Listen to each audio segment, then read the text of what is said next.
Welcome, and thanks so much for joining us today. I am here with the co-founders of Dyer, Garofalo, Mann and Schultz, Doug Mann and Mike Dyer. Hi.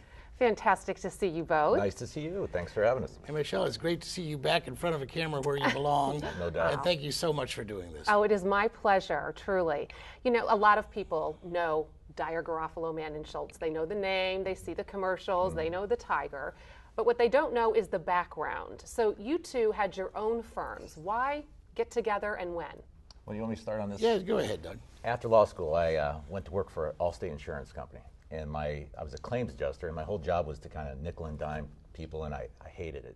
But that's what I got paid to do. And I learned the inside of the insurance industry, but I also learned that that's not the side I wanted to be on. So I put out my resume, came to Dayton, Ohio, and worked for a law firm doing their personal injury, Social Security disability, and workers' compensation. Did that for 4 years, and all of a sudden I wanted to be on my own, but I kept hearing about this guy named Mike Dyer. And I never met him for 3 years, but I heard the only two attorneys I like in town are you and this Mike Dyer. So finally, Mr. Garofalo, Carmen Garofalo, introduced us. We sat down for about over a period of 6 months on his back porch and created this firm, and that's been 24 years ago, I believe now. Yeah, it has. And frankly, the thing that Doug and I talked about was becoming a very good law firm that was a quality law firm, plus treated people with respect and kindness that we'd want to be treated with if we were injured and going through the types of things our clients do.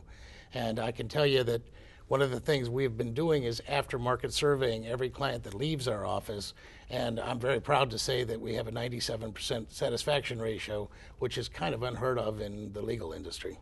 And not all law firms do that after client survey. Most law firms don't do that.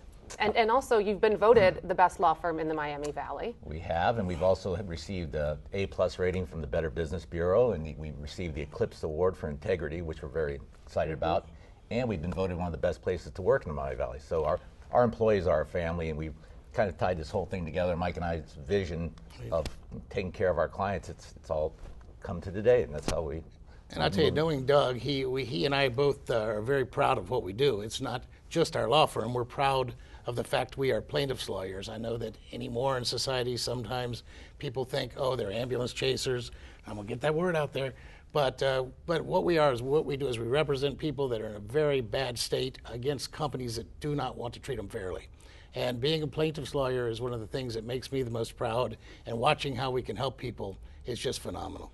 One thing that you don't often hear when you talk about lawyers is the word service, and that tends to be one you hear a lot when you're talking about Dyer, Garofalo, Mann and Schultz. Tell me how you built your practice around the service aspect.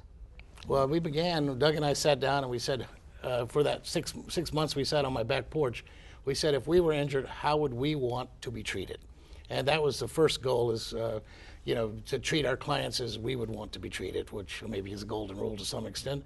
And we made the decisions that if we were a client, this is what we'd like to see a law firm do for us. We try to get in touch with our clients once a month. We both Doug and I write a letter to each new client saying, we are supervising your file. If you ever have a problem, contact us directly and we'll fix it. We have a client service ombudsman. The client, her name's Jenna. Our clients are all given her picture and information. If they have any problems with the firm, they can get hold of her on her cell phone, and she'll get hold of Doug or I. So we make sure that all of our clients are treated the way we want to be treated. And a lot of people think that we only handle big cases, but we handle the same thing Mike's saying. The client service is the same from a small case to the big case. We want everybody to leave thinking, these guys treated us fairly, and that's why our firm has grown to the size we have today, because Miami Valley is a small area, and if you start not providing the service, your firm's not going to do well. But that's been, like I said, #1 for Mike and me, and it's worked out. So. And we talk about being hometown attorneys.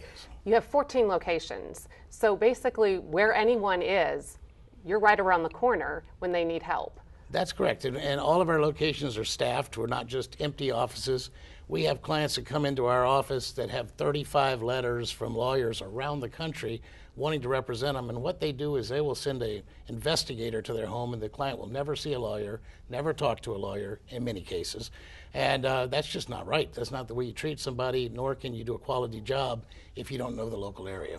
We could certainly sit here and talk all day about the fantastic things going on with your organization and your firm, but we have run out of time for now, and we know that we're going to get to talk to you again soon. and have a little more information. But thank you so much for giving us Thank a you. glimpse. We Thank you so appreciate it. much.